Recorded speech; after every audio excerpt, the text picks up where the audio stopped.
नमस्कार साथियों, मैं सय्यम जैन नई ताज़ा न्यूज़ में आपका स्वागत करता हूं। इस वक्त हम मौजूद हैं हिसार में पुराना राजकीय मैदान के अंदर, राजकीय महाविद्यालय मैदान में। यहां पर जेजेपी की नव संकल्प रैली जो है 13 तारीख को होने जा रही है, कि यानी कि कल जो है एक बड़ी रैली होने जा रही है। लेकिन अब इस रैली के मायने जो है बदल चुके हैं, क्योंकि पहले जो है भाजपा और जजपा का गठबंधन के साथ जो सरकार चल रही थी हरियाणा के अंदर, अब उनकी टूटने की जो सूचनाएं जो आ रही हैं उसके बीच में इस रैली के मायने बदल जाते हैं, इस रैली के मतलब बदल जाते हैं। क्योंकि इस रैली के अंदर जो है कल एक जो है बड़ी घोषणाएं भी हो सकती हैं और बड़े निर्णय भी जो है आगे के लिए लिए जाएंगे। तो इस रैली को लेकर जो है पूरे हरियाणा को जो है इंतजार रहेगा। तो ऐसे में हम जानते हैं कि क्या तैयारियां चल रही हैं। जिला अध्यक्ष अमित बुरा हमारे साथ है। अमित जी, बताएं कि इस रैली के मायने जो है बदल गए हैं, क्योंकि गठबंधन नहीं रहा है, हरियाणा सरकार ने भी पूरा इस्तीफा दे दिया, दोबारा नए सिरे से जो है सरकार का गठन होगा। तो ऐसे में इस रैली के क्या मायने रह जाते हैं? नमस्कार जी, सय्यम जी। रैली अपने आप में एक ऐतिहासिक रैली होगी।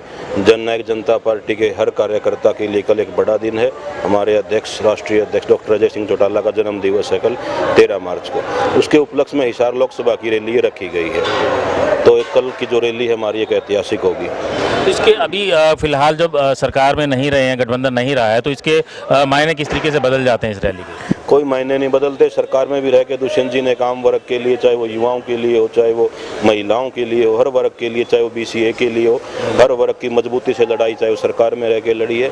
अब लोकसभा के अंदर एक जननायक जनता पार्टी अपना अच्छा प्रदर्शन करेगी और आगे विधानसभा के लिए भी हमने अपने कार्यकर्ताओं ने सबने अपनी कमर कस रखी है। तो क्या लोकसभा चुनाव के लिए पूरी तरीके से तैयारी है जेजेपी की? जननायक जनता पार्टी ने 6 लोकसभा की रैली पर पहले कर चुके हैं और 7वीं लोकसभा कल हिसार के अंदर जो हमारी रैली है। तो ताराचंद जी भी वरिष्ठ नेता हैं जेजेपी के। सर बताएं कि अभी पिछले कुछ समय हम देख रहे थे कि जो दिग्विजय चौटाला है वो यहाँ पर कई जगह पे जनसभाएं भी कर रहे थे, रैली को लेकर भी कर रहे थे, पर बयान भी इस तरीके से आ रहे थे कि लग रहा था कि कहीं ना कहीं कुछ खटास मन में हो सकती है कि बीजेपी और जेजेपी के बीच में जो है मुद्दा जो था गठबंधन का था कि लोकसभा चुनाव में सीटें मांगी जा रही थी, उस पर जो है सहमति नहीं बन पाई। तो क्या मुख्य कारण यही रहा या कुछ और कारण भी हो सकते हैं? नहीं, मुख्य कारण तो हाईकमांड के ऊपर निर्भर करता था, भाजपा और जजपा का।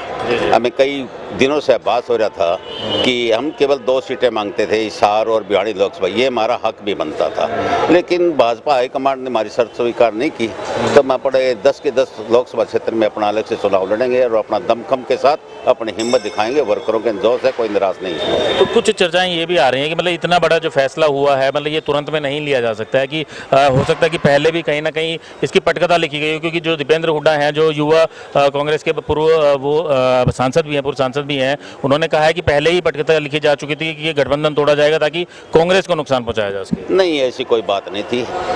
गठबंधन टूटने के हमें तो अभी तक अभ्यास नहीं था। हम तो साथ मिलकर चलना चाहते थे और साथ मिलकर ही हमने गठबंधन धर्म निभाया है। ये भी आप भी देख रहे हो।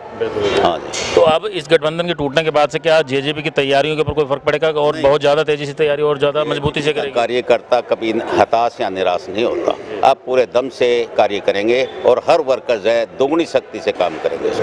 तो युवा नेता विपिन भी हमारे साथ है। विपिन, बताएं कि जो अभी जो प्रोजेक्ट की अगर हम बात करें, हिसार के कुछ प्रोजेक्ट ऐसे थे जो अपने डिप्टी CM दुष्यंत चौटाला के ड्रीम प्रोजेक्ट माने जाते थे, क्या उनके ऊपर कोई फर्क पड़ेगा? तो वो जनता को हम कैसे इस चीज़ का जवाब देंगे? नहीं, निश्चित रूप से दुष्यंत जी, जैसे हम अगर एयरपोर्ट की बात करें या उनका ड्रीम प्रोजेक्ट जो हमारा एलिवेटेड रोड था, ये ड्रीम प्रोजेक्ट थे, उस पर निश्चित रूप से थोड़ा फर्क पड़ेगा। लेकिन कोई बात नहीं, अभी 6 महीने बाद दोबारा चुनाव है, हम जनता के बीच में जाएंगे और जो 4.5 साल में दुष्यंत जी ने काम किया, हम अपनी रिपोर्ट कार्ड उनके सामने रखेंगे भी। चाहे वो अभी व्यापारियों के लिए 1 टाइम सेटलमेंट की स्कीम की बात हो, चाहे GST की बात हो, क्योंकि हरियाणा उसमें अव्वल आया, तो जो दुष्यंत जी के पास डिपार्टमेंट थे, हम वो सारे काम लेके जनता के बीच में जाएंगे और 6 महीने बाद जनता अगर दुष्यंत जी की इस बात पर मोहर लगाएगी तो हम निश्चित रूप से दोबारा सत्ता में आएंगे। आज जेजेपी के जिला महासचिव भी हमारे साथ मौजूद हैं। उनसे हम जानते हैं कि जो अब गठबंधन जब टूट गया है तो रैली हिसार में होने जा रही है, तो क्या इस रैली में और ज़्यादा जोर लगाया जाएगा कि मतलब और ज़्यादा भीड़ इकट्ठा करने का प्रयास किया जाएगा,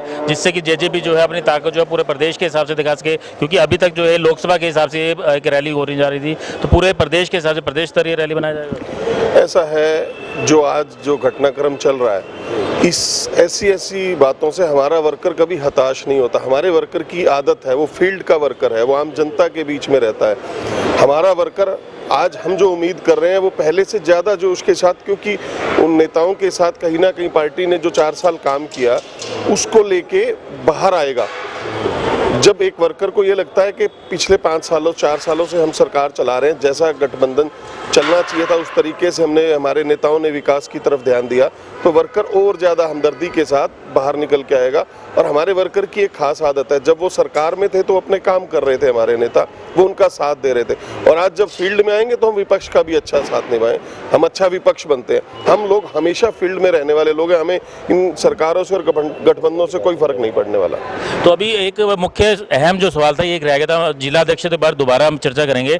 अमित जी ये बताएं कि जो कुछ विधायक हैं जो टूटकर जो बीजेपी में जाने की बात आ रही है, कुछ विधायक जो चंडीगढ़ पहुंचे दिल्ली ना पहुंचकर, उस बारे में आप क्या कहेंगे? ऐसा कुछ नहीं है सर, ये सोशल मीडिया की और वैसे अफवाहें हैं, इन पे कुछ नहीं कह सकते। तो मतलब आपको क्या लगता है कि सभी विधायक जो हैं बिल्कुल साथ हैं? क्योंकि कुछ ऐसे विधायक हैं जैसे दादा गौतम है, वो तो हमेशा ही दुष्यंत चौटाला के खिलाफ बोलते रहे हैं, तो ऐसे क्या लगता है कि सभी विधायक एक साथ रहेंगे? नहीं, जो एक दो विधायक है देखो उनकी तो कह सकते हैं, उन्होंने स्टार्टिंग से ही अपने रुख अलग अपना लिए थे, बाकी सारे दुष्यंत जी के साथ हैं, जननायक जनता पार्टी के साथ। मतलब पार्टी में जैसे पहले मजबूत थी, आपको लगता है कि पूरी मजबूती के साथ ही खड़ी रहेगी? जननायक जनता पार्टी का वर्कर कभी बैरक में लौट के नहीं जाता, दूने हौसले के साथ मजबूती के साथ आगे बढ़ता है। तरुण गोयल भी है जेजेपी नेता, उनसे भी हम जानते हैं कि अभी इनेलो की तरफ से एक बयान आया कि जो जिससे टूट कर जेजेपी बनी, इनेलो की तरफ से एक बयान आया अभय चौटाला का कि अगर जेजेपी से गठबंधन टूटता है और बीजेपी को जरूरत होती है तो वो समर्थन देने के लिए तैयार है। उनके विधायक कितने ये तो पूछ लो, बड़े 20-25 विधायक है जो समर्थन करेंगे। एक विधायक है, अगली बार 0 हो जाएगा, फिर दे देंगे समर्थन बीजेपी को। तो आपको लगता है कि मतलब अभी जो ये पूरा घटनाक्रम है, इससे हरियाणा की राजनीति पर क्या असर होगा? 2024 में दुष्यंत जी मुख्यमंत्री बनेंगे जी। 2024 में लगता है कि मुख्यमंत्री बनेंगे जी, नोट कर लो आप ये बात। देखा आपने कि जो अभी जो जेजेपी के जो नेता हैं पूरा खुश भी नजर आ रहे हैं गठबंधन टूटने से। उनको ये लग रहा है कि पूरी तैयारियां जो है अब वो खुले तौर से जो है लोकसभा की भी और विधानसभा की भी तैयारियां करेंगे, और दावा कर रहे हैं कि विधानसभा चुनाव में जो 2024 के विधानसभा चुनाव होंगे उसके अंदर दुष्यंत चौटाला जो है मुख्यमंत्री हरियाणा के बनने जा रहे हैं। मैं कैमरामैन अशोक के साथ संयम जैन, नई ताज़ा न्यूज़, हिसार। लेटेस्ट वीडियोस के लिए सब्सक्राइब करें हमारा चैनल नई ताज़ा न्यूज़ और दबाएं बेल आइकॉन ताकि आप मिस ना करें कोई भी अपडेट।